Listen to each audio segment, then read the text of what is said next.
I had a plan this morning, something productive, probably. But then I heard this sound, distant, rhythmic, like something calling you from your childhood.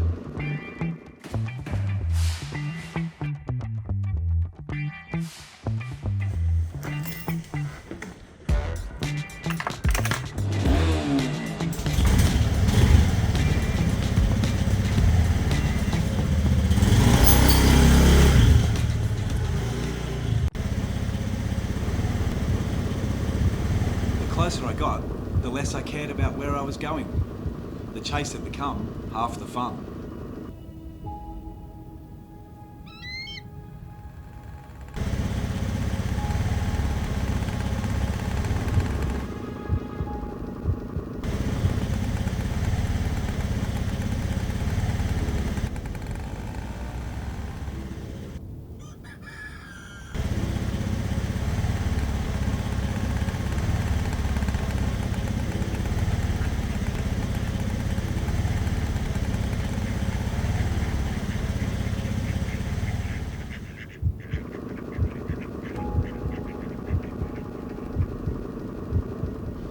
I've now totally forgot I was supposed to be doing something important today.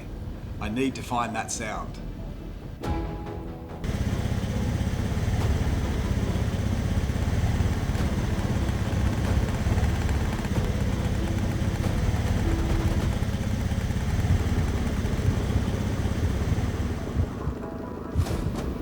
Turns out, I didn't lose this morning. I just gave it away. And somehow, I got something better in return.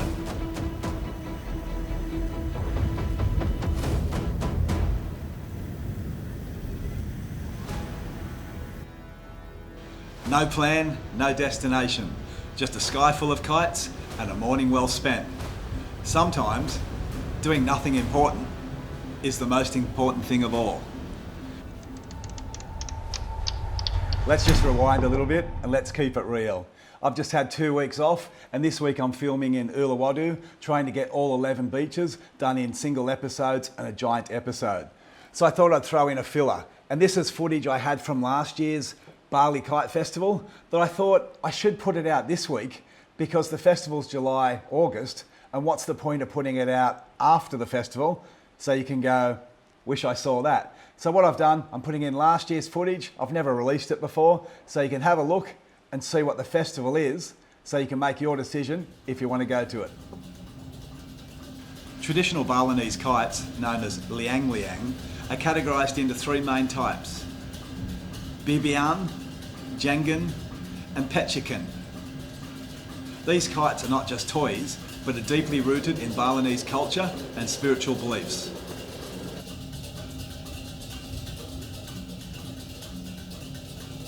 Shaped like a fish, the bibian kite is one of the most common and recognisable traditional Balinese kites. It's the one that makes that sound.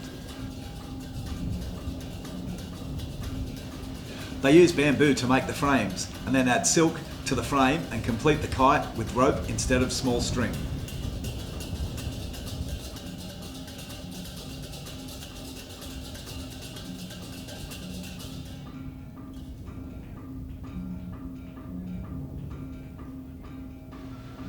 The colours, red, white and black, are associated with the Hindu trinity of Brahma, Vishnu and Shiva.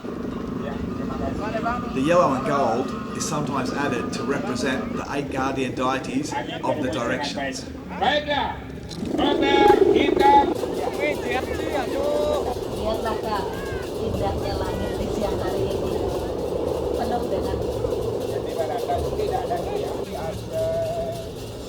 Yang marukin murtad jengkong layangan yang berpudara.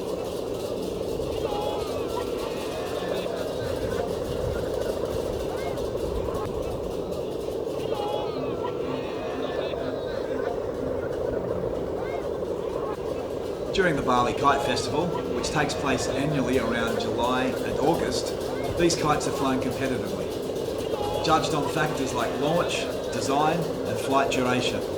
The festival is a vibrant display of Balinese culture, showcasing the intricate craftsmanship and skill involved in kite making and flying. Flying a kite made from colourful silk is meant to help thank the gods that watch over Bali and to request a bountiful harvest in the coming season.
Shaped like a leaf, the pechican kite is considered the most challenging to fly and requires considerable skill and balance.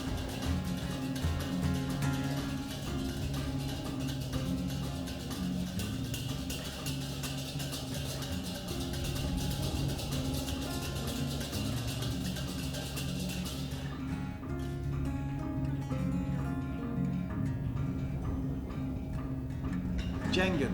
This kite represents a long-tailed bird or a dragon, often with a very long tail that can extend over 100 metres. So this is the main event. This is the big kites. These can be 100 metres in length, 4 metres wide, absolutely huge.